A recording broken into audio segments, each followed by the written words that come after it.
Assalamualaikum warahmatullahi wabarakatuh. Teman-teman, pada kesempatan kali ini kita akan membahas mengenai akuntansi untuk debt investment pada pertemuan ke-6. Nah, sebelum kita masuk ke debt investment, ini merupakan gambaran umum dari instrumen keuangan. Jadi instrumen keuangan itu biasanya yang dimiliki perusahaan itu ada instrumen utang, ada derivatif, dan instrumen ekuitas. Instrumen derivatif ini berarti perusahaan membeli hak opsi atau hak waran.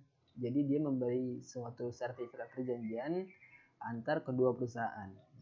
Di sini kita sifatnya sebagai pembeli ya. Entah itu instrumen utang atau instrumen ekuitas. Di sini sifatnya kita sebagai penanam dana atau sebagai pembeli dari instrumen tersebut.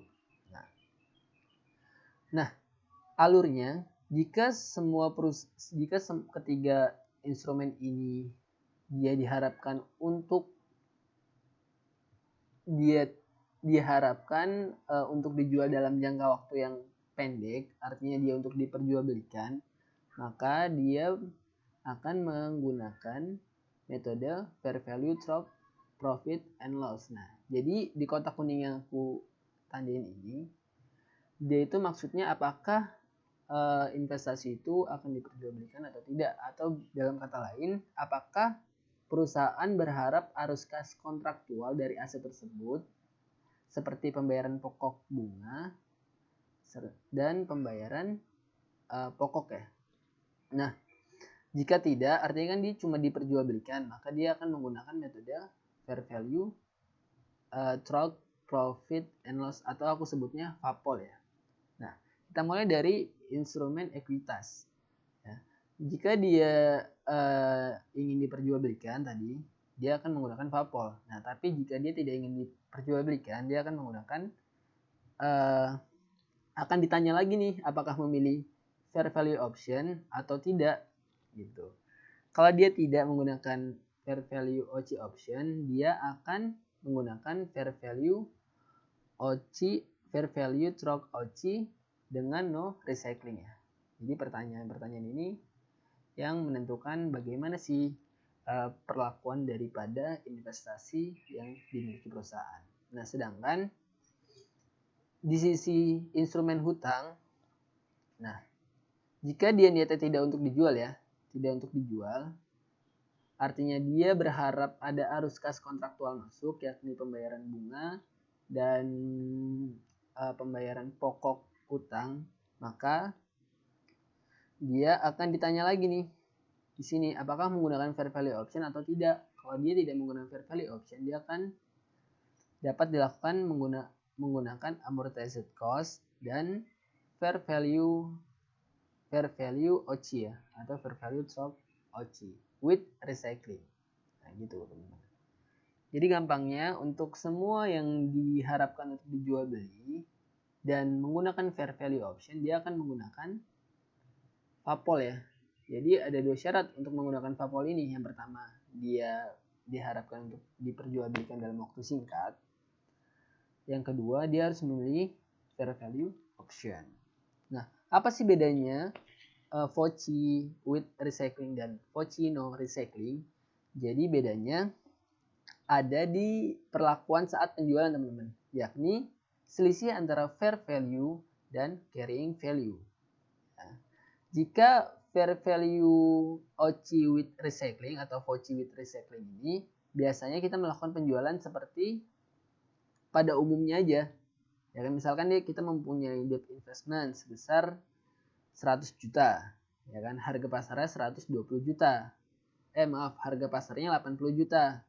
Otomatis kita akan mengalami kerugian ya sebanyak 20 juta di sebelah debit. Nah, kita mencatat kerugian saat penjualan itu langsung mempengaruhi OIE dengan akun yang digunakan adalah loss on sale investment.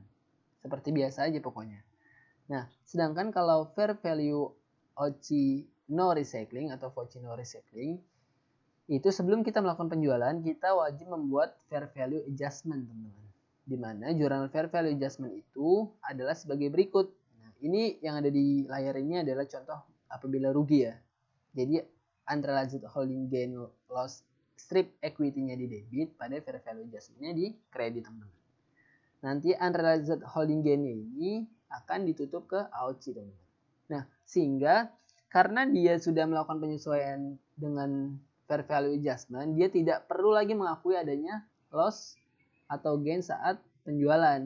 Jadi nggak ada nih yang dia loss on sale atau gain on sale kalau dia menggunakan FOCI no recycling. Jadi bedanya hanya di penyesuaian itu aja. Kalau dia no recycling, dia disesuaikan menggunakan fair value adjustment dengan jurnal sebagai berikut dan mempengaruhi AOCI. Kalau dia with recycling, dia mengakui keuntungan atau kerugian saat dilakukan penjualan dengan jurnal sebagai berikut. Nah, ini ada 3 jenis ya. Yang pertama, kalau debt investment itu ada amortized cost atau HFC, held for collection, ya kan, artinya dia ingin dipertahankan hingga tanggal jatuh tempo. Yang kedua ada FOCI with recycling, yang ketiga ada FAPOL. Nah, untuk melihat perbedaannya, ini aku udah coba merangkum ya. Ini ya perbedaannya dari ketiga jenis investasi hutang. Yang pertama, apabila dia amortized cost, ya kan, dia contohnya itu adalah kriterianya itu adalah held for collection, artinya dia diharapkan dipertahankan untuk sampai jatuh tempo gitu. Dan syarat yang kedua, dia juga nggak boleh memilih fair value option, karena kan fair value option itu biasanya pilihan ya saat pertama kali perusahaan membeli instrumen utang. Jadi fair value option itu pilihan, teman-teman. Nah, sedangkan perlakuannya itu untuk amortized cost, yang pertama dia membuat jurnal amortisasi dan tabelnya. Yang kedua, dia tidak membuat jurnal penyesuaian, ya kan? Jadi nggak dibuat nih jurnal penyesuaian fair value. Dan yang ketiga, saat penjualan juga mengakui loss atau gain dari penjualan investasi. Yang kedua ada FOCI with recycling. Nah, jadi di sini adalah perusahaan tidak berniat untuk memperdagangkan investasi hutang yang dia miliki, tapi dia nggak menutup kemungkinan untuk menjualnya gitu. Jadi ibaratnya dia saat kebutuhan yang mendesak, perusahaan bisa aja menjual investasi hutang yang dia miliki, atau bisa disebut held for collection and selling. Perlakuannya sama, membuat jurnal amortisasi.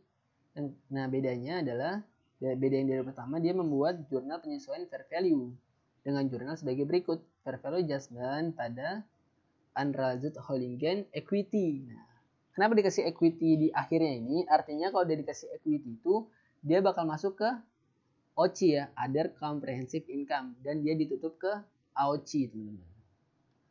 Sedangkan yang ketiga itu ada fair value through profit and loss atau FAPOL biasanya. Ada 2 jenis, yang pertama ada trading, yang kedua ada fair value option. Nah, perlakuannya sama ya. Yang pertama dia membuat tabel, yang kedua sama-sama membuat jurnal penyesuaian fair value. Nah, perbedaannya dari yang FOCI, dari yang nomor 2 tadi, bahwa di jenis investasi yang ketiga ini dia mengakui unrealized holding gain itu pada other income and expense. Makanya dia dikasih strip income di sini. Jadi dia masuknya ke OIE, teman-teman. Untuk saat penjualan dia sama-sama mengakui loss atau gain-nya dan mempengaruhi OIE. Nah, jadi teman-teman, karena khusus yang poin 2 ini ya, karena dia with recycling, seperti yang aku udah jelasin sebelumnya, kalau dia with recycling itu dia tidak melakukan penyesuaian dulu ya sebelumnya. Dia langsung mengakui keuntungan atau kerugian itu langsung berdampak pada OIE. Makanya saat penjualan dia juga mengakui loss atau gain dari penjualan investasi. Oke.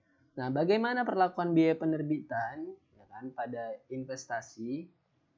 Nah, yang pertama ada jenis amortized cost ya.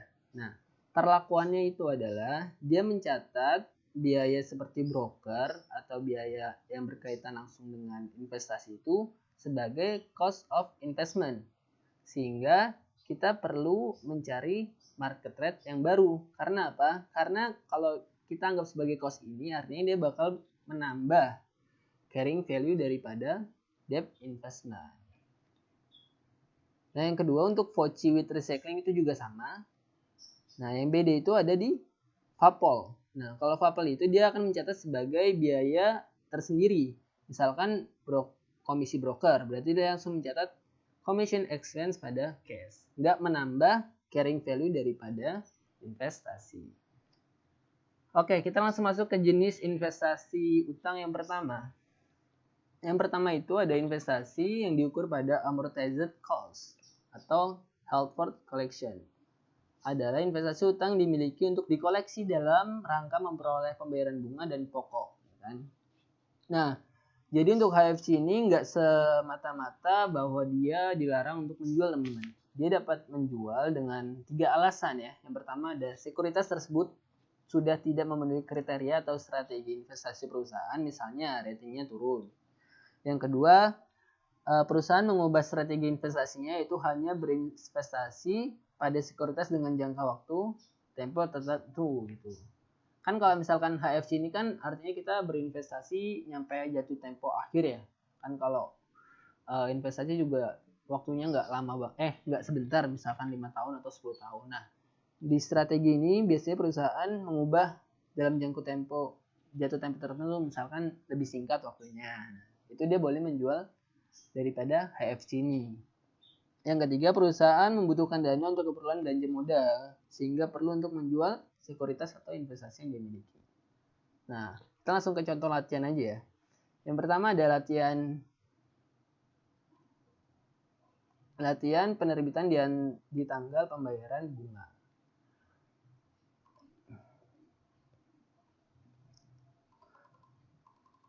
Nah, jadi untuk investasi HFC ini kita ada 3 jenis latihan. Yang pertama ada penerbitan di tanggal pembayaran bunga, yang kedua ada penerbitan dengan biaya penerbitan, dan yang ketiga ada penerbitan di antara tanggal pembayaran bunga.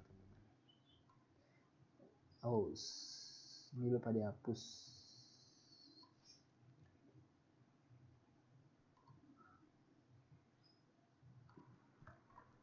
Oke, nggak apa-apa, kita hapus dulu ya coba, biar bisa mengerjakan.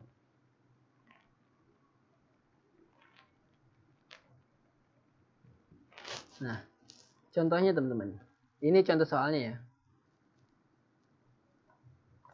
Robinson membeli 100.000 bonds ya, membeli 100.000 bonds ya dengan kupon rate 8%. Ya kan? Yang akan yang diterbitkan pada 1 Januari 2019 dengan membayar 92.278 dolar, 92.278 dolar. Bonds akan jatuh tempo pada 1 Januari 2024, artinya periodenya ada 5 ya, dengan market rate-nya 10%, dan dia semanually dicicil pada tanggal pada 1 Juli dan 1 Januari. Oke. Sehingga kalau diringkas itu seperti ini ya teman-teman. Ada face amount-nya 100.000, periodenya ada 10. Nah, 10 ini dapat dari mana? Dari 5 tahun. 5 tahun dikali 2 ya, karena dia semi wali. CR-nya 4%, itu dapat dari mana? Dari 8% dibagi 2. Dan MR-nya 5% dapat dari 10% dibagi 2, teman-teman.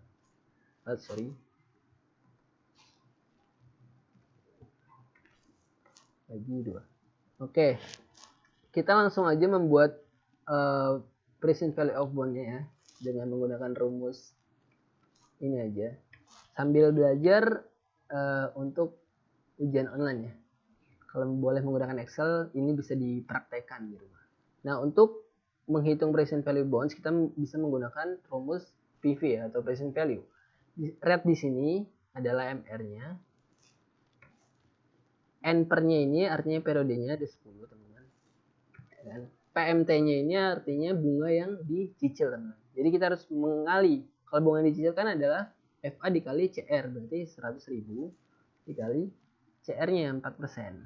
Nah, koma future value-nya yakni 100.000. Jadi kita klik 2 kali. Nah, tipenya ini 0 ya, karena kita cicil di akhir periode. Enter. Nah, ini hasilnya. Nah, kalau present value itu biasanya hasilnya dia minus, teman-teman, karena kasnya keluar. Sehingga kalau kita mencari nilai plusnya, kita tambahin minus aja di depannya. Sehingga hasilnya segini ya. Kita masukkan dulu sama seperti membuat amortisasi pada umumnya. Nah, yang perlu diperhatikan adalah di sini teman-teman, di tabelnya. Jadi di sini ada cash receive, adalah uang yang diterima, ada interest revenue, dan yang ketiga ada amortisasi teman-teman. Oke, untuk cash reserve-nya kita kalikan 100.000 dikali 4% dikali CR-nya. Bisa kita copy ke bawah ya. Karena cash reserve itu selalu sama.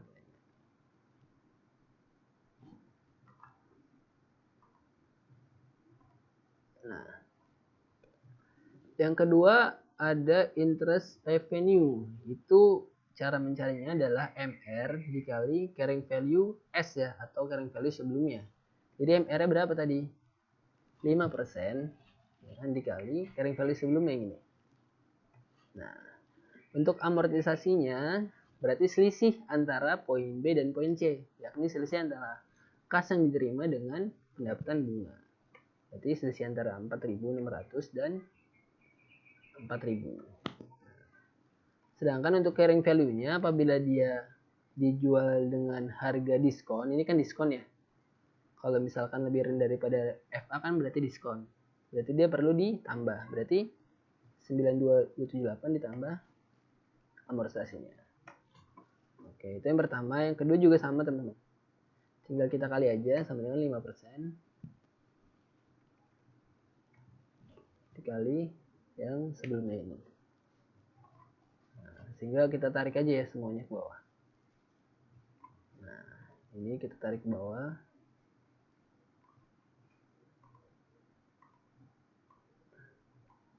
Oke, dan yang ini kita tarik ke bawah. Oke, jadilah tabel amortisasinya. Nah, jurnalnya teman-teman. Yang pertama ada jurnal pembelian. Ini normal, jurnal pembelian. Jadi kita langsung menggunakan nilai yang present value bonds-nya. Oke. Next ke jurnal penerimaan bunga pertama pada 1 Juli 2019. Kita bisa langsung lihat di tabel ya, bahwa penerimaan bunga itu yang mana sih? Nah, yang ini ya. Cash reserve-nya ada 4.000. Kita ambil 4.000. Lalu untuk interest revenue-nya ada 4.600. 4.600. Nah, amortisasinya teman-teman. Nah, jadi kalau misalkan kita di sisi penerbit, ya kan kita kalau misalkan jurnal diskon itu kan kita mengkredit bonds payable ya. Nah, berarti ini sebaliknya, saat ada diskon, saat kita sebagai penanam modal, kita berarti harus menambah nilainya dengan cara mendebitnya ya. Jadi kalau misalkan dia diskon, itu amortisasinya di debit. Oke. Atau bisa next saja. Yang ketiga ada jurnal penyesuaian akhir periode tanggal 31 Desember 2019.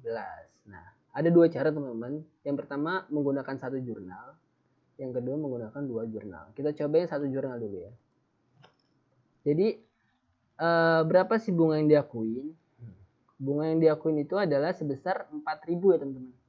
Jadi kan cicilan dilakukan pada tanggal 1 Januari. Otomatis sehari sebelumnya pada tanggal 31 Desember kita perlu melakukan penyesuaian. Karena pada umumnya emang perusahaan itu selalu membuat jurnal penyesuaian pada tanggal 31 Desember 2000 yang bersangkutan ya. Nah, jadi kita menggunakan saldo yang 1 Januari 2020 karena satu hari sebelumnya kita melakukan penyesuaian. Interest receivable-nya, terus ada interest revenue-nya kita ambil berarti 1 Januari juga 2020 ya. Dan amortisasi diskonnya berarti kita ngambil yang ini juga. Sebelah sini. Nah, atau dengan dua jurnal. Nah, yang jurnal yang pertama itu jurnal pengakuan bunga. Yang kedua jurnal amortisasi. Ini serah opsi mana yang lebih mudah ya. Kalau jurnal pengakuan bunga berarti kita hanya yang pertama hanya menginput cash reserve-nya aja 4.000. Ini juga 4.000. Nah, yang kedua, hanya menjurnal amortisasinya aja. Baiknya sebesar ini ya, 644 di debit, 644 di kredit. Ini bisa dengan dua cara ya, satu jurnal atau dua jurnal. Nah, serah kalian mana yang lebih mudah. Nah, sehingga penyajiannya untuk amortisasi cost itu bagaimana? Ini kan penyajian per 31 Desember 2019 ya. Nah, ini hanya yang parsial. Yang pertama ada long term investment. Dia diidentifikasi sebagai long term investment ya, karena dia jangka waktunya panjang. Kita langsung mengambil nilai yang ada di carrying value 1 Januari 2020 teman-teman. Untuk debt investmentnya. Sedangkan untuk interest receivable-nya kita menggunakan cash reserve yang ada di 1 Januari 2020 atau bisa langsung mengambil data yang ada di jurnal. Interest receivable sebesar 4.000 ini. Ya. Nah, ini penyajian di SOFP-nya. Sedangkan untuk menyajian di income statement kita hanya menyajikan interest revenue sebesar berapa. Ini yang agak unik ya. Jadi kan kita penyajian income statement ini 2019 ya. Nah, berarti yang disajikan itu yang sepanjang tahun 2019 teman-teman. Artinya kan yang cicilan ke-1 6113,91 dan cicilan kedua yang 1 Januari 2020 gitu. Jadi untuk interest revenue ini kita bisa tambahkan dari interest revenue di 1 Juli 2019 dan interest revenue di 1 Januari 2020. Jadi yang kita sajikan adalah 9258,58 ya. Jadi ingat yang disajikan adalah dua akun yang ini. Nah, aku tandain merah ya.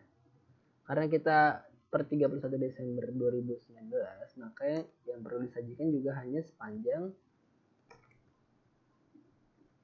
1 Januari 2019 sampai 31 Desember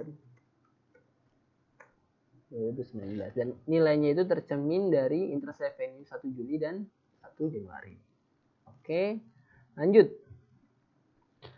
Bagaimana jika ada penjualan dari debt investment, teman-teman? Nah, langkah yang pertama, ya kan, kita baca dulu. Meskipun tujuan awal perusahaan berinvestasi adalah untuk dikoleksi, tetapi tidak menutup kemungkinan bahwa sebelum jatuh tempo, perusahaan menjual investasinya. Nah, dengan 3 alasan yang tadi ya.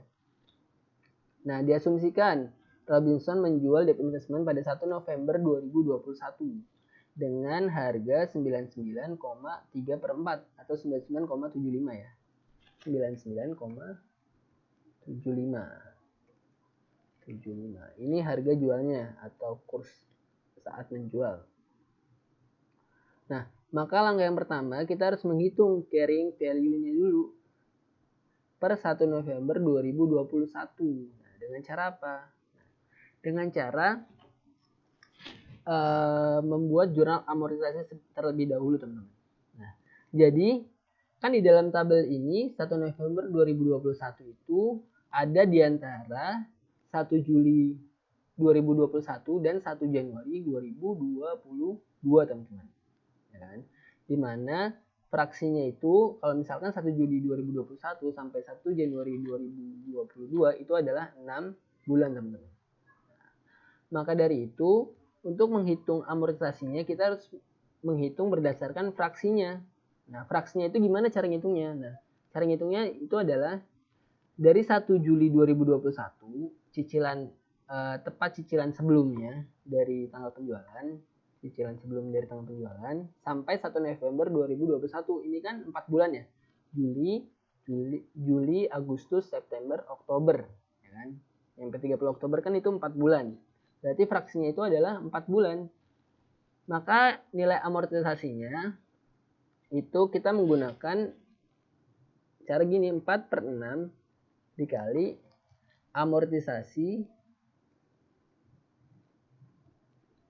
cicilan selanjutnya. Nah, cicilan selanjutnya itu kan pada tanggal 1 November 2021 itu kan cicilan selanjutnya itu amortisasi 1 Januari ya 2022.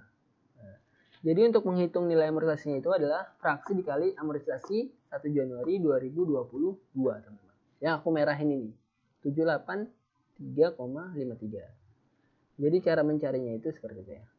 Sama dengan berapa? 4/6 berarti dikali ini 783,53. Jadi ini amortisasinya. Nah, jurnal yang dibuat untuk amortisasi itu seperti apa? Karena di sini dia amortisasinya diskon, otomatis kita harus mendebit debt investment-nya. Sebesar 522. Ini juga sama. Langkah kedua, kita harus mencari carrying value-nya per 1 November 2021. Dengan cara apa? Nah, caranya itu adalah dengan carrying value 1 Juli 2021 ditambah amortisasi 1 November 2021. Jadi yang kita cari itu adalah nilainya berarti berapa? Kalau 1 Juli itu kan carrying value-nya yang 95670 ya. Nah, berarti 95670 ditambah 522. Kita break dulu ada. Oke ya, dilanjut bahwa tadi carrying value-nya per 1 November 2021 adalah CV 1 Juli 2021 ditambah amortisasinya, ya kan? Jadi 95670 ya kan, ditambah 522. Nah, untuk harga jual bonds-nya, tadi kan kursnya adalah 99,75% ya. Jadi kita mencarinya adalah dengan cara 99,75% kali harga bonds-nya. Harga bonds-nya itu 100 FA bonds-nya ya, Fed amount bonds-nya 100.000. Nah, berarti harga jualnya adalah 99750. Nah, untuk gain atau loss-nya berarti kita harus mencari selisihnya ya. Berarti 99750 dikurangin dengan 99750 harga pasarnya dikurangin dengan carrying value-nya. Nah, berarti di sini saat harga jualnya lebih besar daripada CV berarti itu gain ya. Berarti di sini ada gain. Gain sebesar 33557,13. Oke. Nah, kita langsung masuk ke jurnal lainnya ya. Nah, jadi saat kita melakukan penjualan itu ada 3 jurnal yang perlu kita lakukan. Yang pertama ada jurnal amortisasi, yang kedua ada pendapatan bunga ya. Pendapatan bunga ini bagaimana cara menghitungnya? Yakni cash receive 4000 dikali dengan fraksinya. Jadi kita kali dengan fraksinya juga, jadi 26667 ya. Nah, sedangkan untuk penjualan bonds sendiri itu kita menjurnal kas-nya. Ya kan? Kasnya itu sebesar harga jualnya ada 99750. Kan? Lalu debt investment-nya di sebelah kredit ini sebesar carrying value-nya 96192 dan ada gain-nya sebesar 33557. Nah, seperti itu. Nah, pertanyaannya siapa sih yang membayar bunganya ini? Nah, jadi untuk terkait jual beli bonds itu atau investasi utang, yang membeli bunganya itulah dia yang harus membayar beban bunganya, ya kan? Jadi 266 ini dia itu dibayarkan oleh si pembeli investasi utang yang kita miliki. Nah, jadi kita di sini posisinya sudah menerima pendapatan bunga meskipun belum pada saat jatuh tempo. Oke, nanti kita lanjut ke pembahasan HFC dengan biaya penerbitan. Assalamualaikum.